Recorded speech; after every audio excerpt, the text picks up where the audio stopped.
Hi folks, Steve here today starting a new video series. I'll still be doing What's Up New London for local news and current events, but this series is going to be a little bit of anything and everything from current events and politics, hobbies, maybe educational, and just the rambling thoughts of an old man. For lack of a better idea, and since my grandkids all call me Papa, I'm titling this series Papa Says. The videos will be on the same YouTube channel as What's Up New London, and I'll share to my Facebook page. Give it a listen. If you like, please hit like and subscribe. I've been talking lately about my generation, the baby boomer generation, but I'll admit I've been quite confused about the definitions of the generations that followed. Z, Y, millennials, what time periods define them, and what are the defining characteristics of each one? So let's take a look at the generations that followed us boomers, our kids, grandkids, and great-grandkids generations. First up, Generation X, born from 1965 to 1980. There are numerous theories about the origin of the X moniker. Many believe the X refers to an unknown variable or a desire to not be defined. Douglas Coupland popularized the term Generation X in his 1991 novel, Generation X, Tales for an Accelerated Future. Sometimes also referred to as the MTV generation. They grew up on MTV, video games, and cable news in place of their parents' local news. They're comfortable with technology like computers and smartphones and learning new software or programs. The decline of manufacturing jobs led to a generation that used education as a means for professional advancement, with 43% of Gen X having graduated college.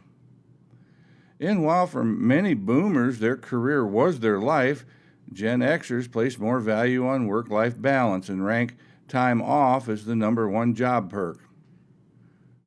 Next comes the millennials, also known as Generation Y, born between 1981 and 1996.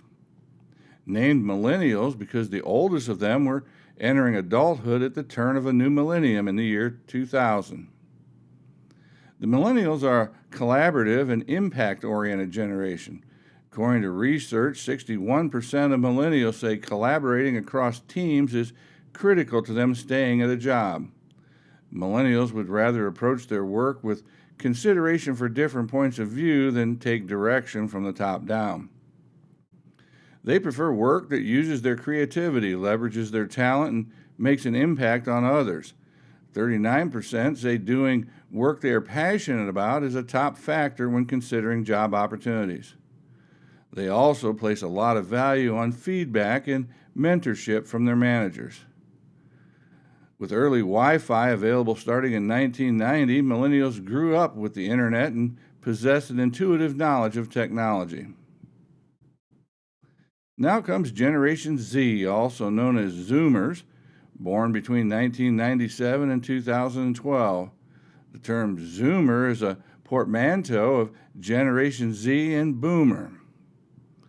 They've grown up with immediate access to the internet, news, and social media, with 95% of 13 to 17-year-olds having access to a smartphone. In fact, social media has allowed them to express their thoughts on political and cultural issues before they were even old enough to vote. They were born into a digital world and expect technology to be interwoven with their jobs, typically using multiple digital tools for everything from personal organization to learning and development. More than previous generations, Gen Zers are inclined to take a non-traditional approach to their education, finances, and work. For example, Gen Zers are investing their money in cryptocurrency, while Boomers are more likely to choose traditional investments like bonds.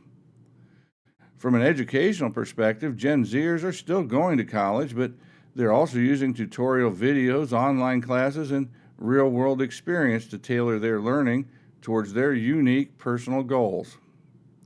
Events like the Great Recession and the student loan crisis have caused Gen Zers to focus on a stable income and benefits, although they also want work environments that offer flexibility in place and time. Pay, benefits, and the option to work remotely are key factors for Generation Z.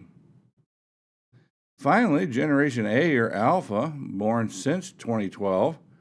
These are the youngsters, the oldest just 11 years old. They're growing up in smart homes with smart speakers and devices everywhere and technology built into everyday items. Many are gravitating to online learning, with the global pandemic being a major formative event in their lives. Well, there's a look at the generations after us boomers. It is important to keep in mind that the start and stop years of each generation is not absolute, with overlap for each. Geography also certainly enters into the equation, with cultural change occurring slower in the Midwest and South, while the coast, LA and New York, they're always looking for the next big thing. I hope you enjoyed this look at the generations. If so, like and subscribe to the YouTube channel, and thanks for watching. Well, folks, there you have episode number 1 of Papa Says, December 3rd, 2023. As I said in the intro, this could evolve into just about anything. It could be politics, local, national, and global, whatever's going on in the news, whatever gets me fired up. It could be knuckleheads in the news or good news stories. I'd like to start catching some of those good news stories out there and sharing those with you. If you have ideas, let me know. Bye till next time, and have a Merry Christmas.